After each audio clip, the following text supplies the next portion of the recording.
Hola amigos de Soy Yoruba, es un placer estar con ustedes. El día de hoy estamos con una gran personalidad de la cultura Yoruba, una gran personalidad de las letras. Estamos con el doctor Akiwande Wole Soyinka, mejor conocido como Wole Soyinka. Les comento que el doctor Soyinka es dramaturgo, escritor, es luchador social, Premio Nobel de Literatura en 1982 y también es uno de los máximos promotores de la cultura Yoruba a nivel mundial. Doctor, ¿cómo está? Buenas noches. Thank you very well indeed. Realmente le agradezco mucho la oportunidad de tenerlo aquí. Soy Yoruba es un canal especializado en la cultura Yoruba y es un canal especializado en promover todo este tipo de temas de la africanía. Usted nació en el año de 1934 en Abeokuta, Nigeria.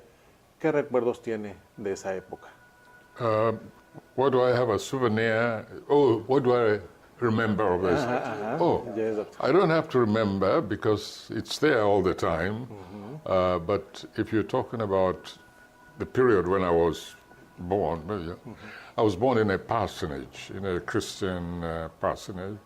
And what I remember very distinctly was the calm. It was a parsonage, but it was forested, trees, the greens and so on. And while the household was a Christian household, around us were other religions, the Orishas and so on, the worshippers, very ecumenical. Su padre, doctor, le pregunto, su padre fue ministro de culto, su madre fue comerciante y activista social. Le pregunto, ¿cómo influyeron sus padres para que despertara en usted el interés, la pasión por la lectura, el teatro, las letras y la lucha civil? Well, I think I understand that. Thank you. I was surrounded, as I said, by various, spiritual phenomena, and as well as secular performances. I didn't discover my passion for theater early enough. I grew up in it. So I was not conscious of any time when I was without some kind of performance sensibility, response to things around me. And also, my father was a musical person. So was my mother, by the way. And I remember at a very early age, he making me take the lead role, on a kind of operetta, which I remember very well. It was called The Magician. So it was like a fact of life.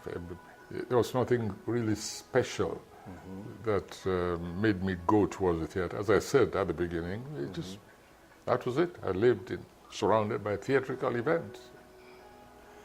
¿Y cómo ha sido si comparásemos la vida de Wole Soyinka con una obra de teatro, cómo sería? ¿Una poesía, una obra trágica, una obra de esperanza? ¿Cómo sería? Well, let me identify three forms of theater. One, the traditional theater of the Ogún, the masquerades, which often narrated the masquerade, of course, supposed to represent the ancestors. But also there were masquerades, secular masquerades. The families who owned a masquerade. And from time to time, there would be performances. They would parade the streets, dance, pretend to want to attack the spectators, who would ritually run away and then come back. It was all performance. So that was one. Two was the evolution from that by consciously professional, commercial performance troupes. We call them the folk opera. Okay. I grew up again with that folk opera, which dealt with social issues, bit of dance for dance sake, but very often they were narrating what was happening around them.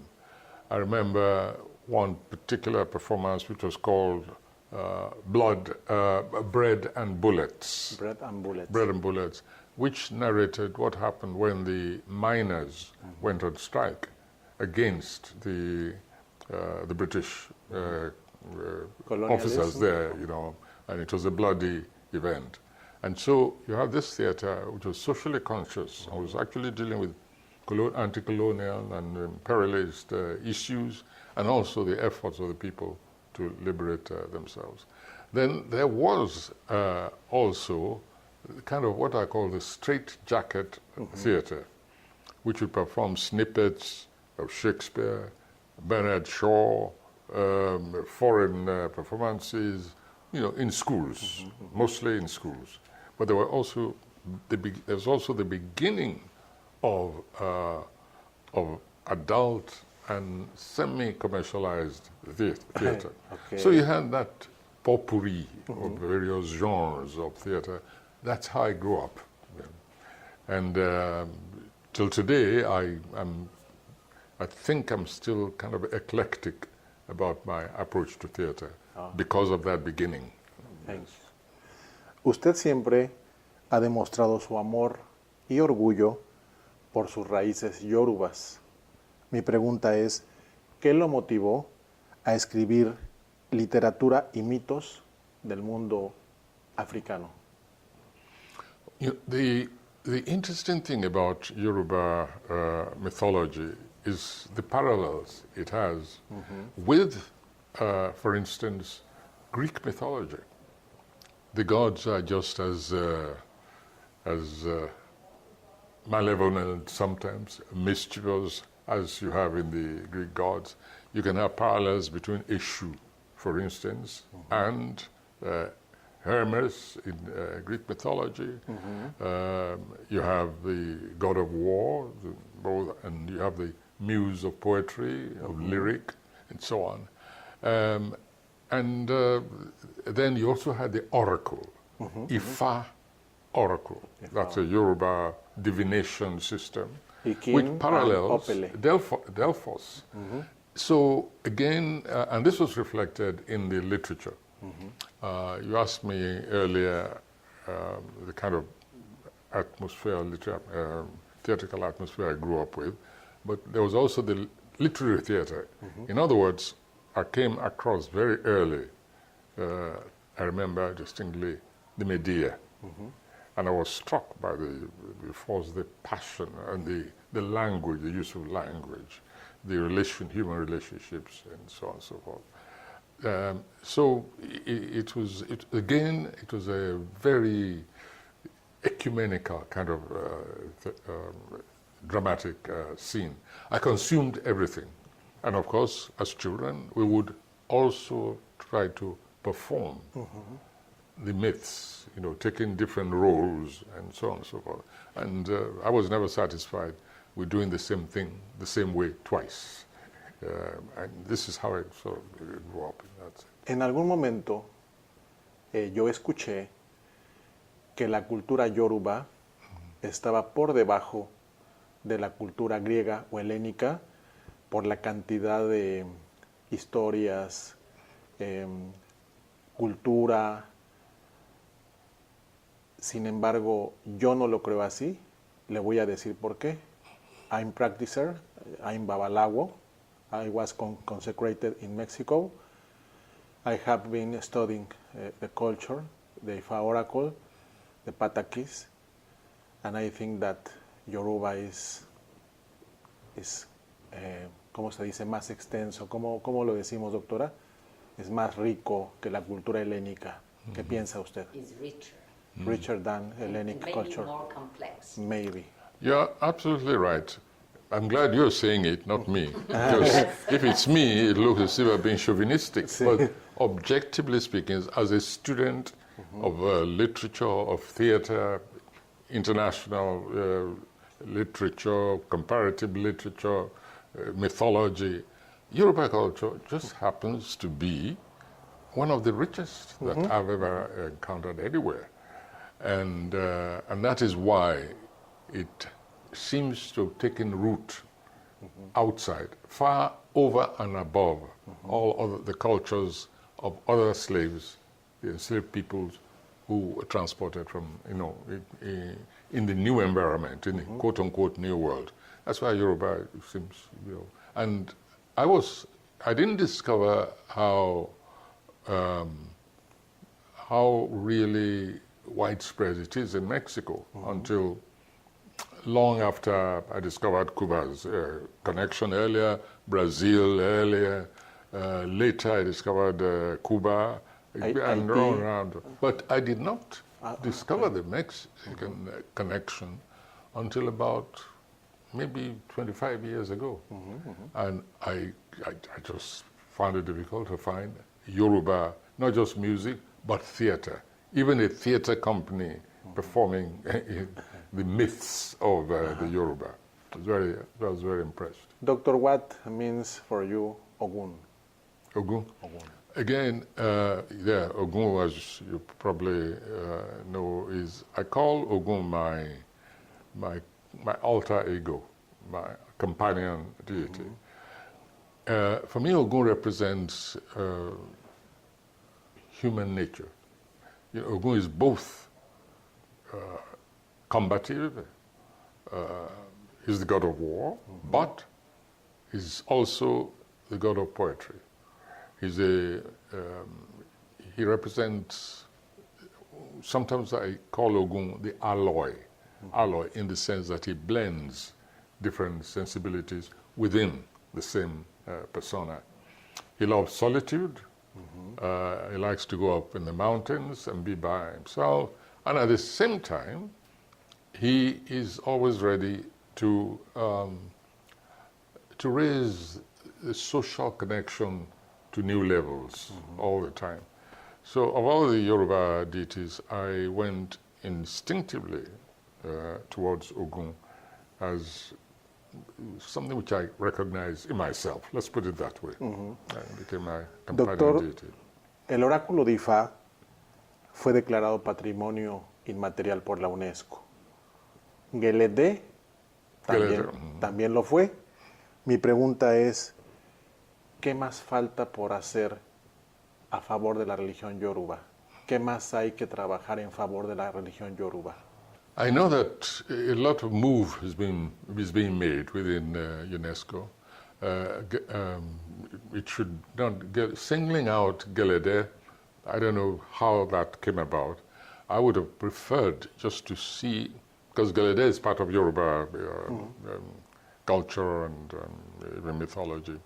I would prefer to see the entire Orisha concept, the Orisha worldview, its practices, ceremonials, its rituals, its music, its sculpture. Because in the case of Ogún, we're talking about Ogún.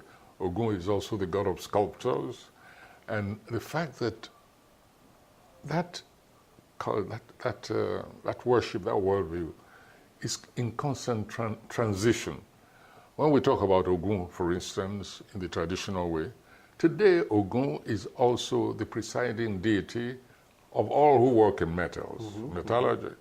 He's the god adopted by train drivers, adopted by motor car drivers, and as I've told the space, the astronauts, and all those who work on the space technology, space science, and so on, said, your deity is Ogún. And the same thing, for instance, applies to Shango, the god of thunder. The moment the Yoruba became aware of electricity as such, Shango became the patron deity of electricity and all electrical manifestations. So it's not just Gelede. I should mention something about Gelede, for instance. Gelede also could teach, if only they want to know, could teach the sometimes ambiguous nature of sexuality. Because, as you know, Ogún, Gelede, which is largely a female concept, is actually most times performed by men in drag, to use a European expression. Cross-dresser. Gelede is a cross-dresser. And the tolerance, it manifests that aspect which bothers certain conservative societies who fail to understand. Yes, there's male gender, there's female gender. There are also in-betweens. There are hermaphrodites. There are bisexuals, and so on. And this is, again, part of the totality of that culture. Okay. And it's not just singling out one. Everything is kind of integrated concept. And it offers us the entire panoply of the, sometimes I say, of the marvel of humanity. Yes. En algún momento usted comentó que la religión y la ambición extrema de poder están arruinando al mundo. Mi pregunta ¿es también el caso de la religión Yoruba? No, the Orisha, while Orisha, in certain aspects, also manifests the phenomenon of power, it balances it with also the mythical representation of the culture, the phenomenon of peace, of contemplation, of accommodativeness, of tolerance in particular. And so this is one lesson which the world can absorb if only it's interested. And by the imprimatur of UNESCO's preservation policy and agenda, it can bring it to the attention of those who think the solution to humanity is to be found in the West and other cultures. This is one of the advantages, I think, of UNESCO's stamp on these various, including the intangible called heritage. Doctor, usted gana el Premio Nobel de Literatura en el año de 1986. ¿Se imaginaba los grandes cambios que venían en su vida? If I had imagined, if I had known half of it, I probably would have declined the prize. But I would take the money. But I say keep the prize. It's a battle to retain my normal self.